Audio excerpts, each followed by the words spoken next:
Tu crois vraiment qu'il n'y a que ça pour t'aider à sortir de la dépression? Pourquoi j'ai dit ça? J'espère que je vais pas avoir des problèmes. Je ne vais pas te parler de pilules magiques qui te feront croire que ta souffrance, elle n'existe plus.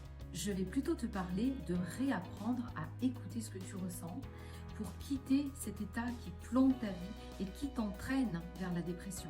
Ok, ça te semble sûrement inaccessible, mais laisse-moi t'en dire plus. En fait, chaque solution, elle se trouve à l'intérieur de nous. Et patiemment, elles attendent.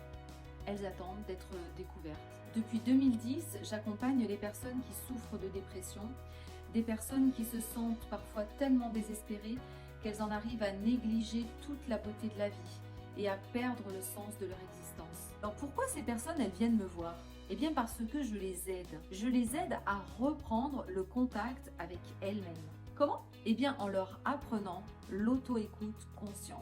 Aujourd'hui, j'ai aidé des centaines d'âmes, des personnes comme toi qui veulent retrouver le sens de leur vie et quitter cet état intérieur de souffrance qui les entraîne loin de qui elles sont vraiment. Ce qu'elles veulent, c'est se comprendre, c'est reprendre leur pouvoir dans leur vie et surtout ressentir une joie profonde. Par exemple, comme Estelle. Estelle, elle se sentait tellement perdue qu'elle ne savait plus vraiment qui elle était. Elle doutait beaucoup d'elle et elle ne se faisait pas confiance. Son état émotionnel, il était ingérable. Elle dit elle-même qu'elle se sentait envahie par des émotions volcaniques. Grâce au travail, elle a appris à vivre ses émotions et aussi à les gérer. En apprenant à s'écouter, elle est allée vers ce qui lui plaisait vraiment. Et ça lui a donné énormément confiance en elle. En choisissant de suivre ce qui avait vraiment du sens pour elle, naturellement, elle a retrouvé le plaisir et la joie. Franck, lui, il était dans une situation très difficile. Il était si angoissé que son corps générait des troubles intestinaux qui l'empêchaient de quitter son domicile. Il avait passé énormément d'examens médicaux qui n'avaient décelé aucun trouble physique.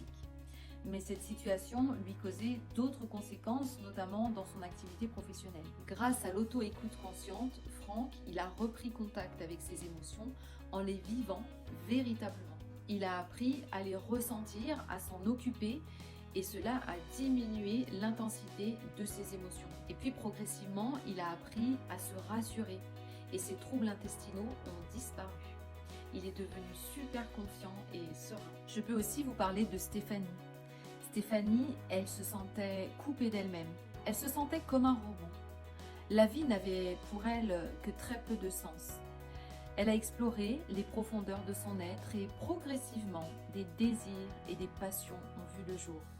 Elle dit qu'elle a retrouvé la joie de vivre. Donc toutes ces personnes, elles ont retrouvé une libération intérieure, une joie de vivre en reprenant contact avec elles-mêmes, avec ce qu'elles ressentent grâce à l'auto-écoute consciente. Donc là, j'ai pas le temps de tout expliquer de A à Z, bien évidemment. Donc je t'invite simplement à cliquer en haut à gauche si tu es sur ton ordinateur et en bas à droite si tu es sur ton portable. Tu as directement une formation 100% gratuite où je vais t'expliquer de A à Z comment toi aussi tu peux te libérer de ta souffrance et goûter au véritable plaisir de la vie. Et ensuite, comme Estelle, Franck et Stéphanie, tu pourras t'épanouir en écoutant ton propre pouvoir, celui qui se tient là, installé dans ce que tu ressens.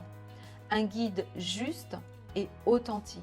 Et donc je t'explique tout ça dans la vidéo et on se retrouve de l'autre côté.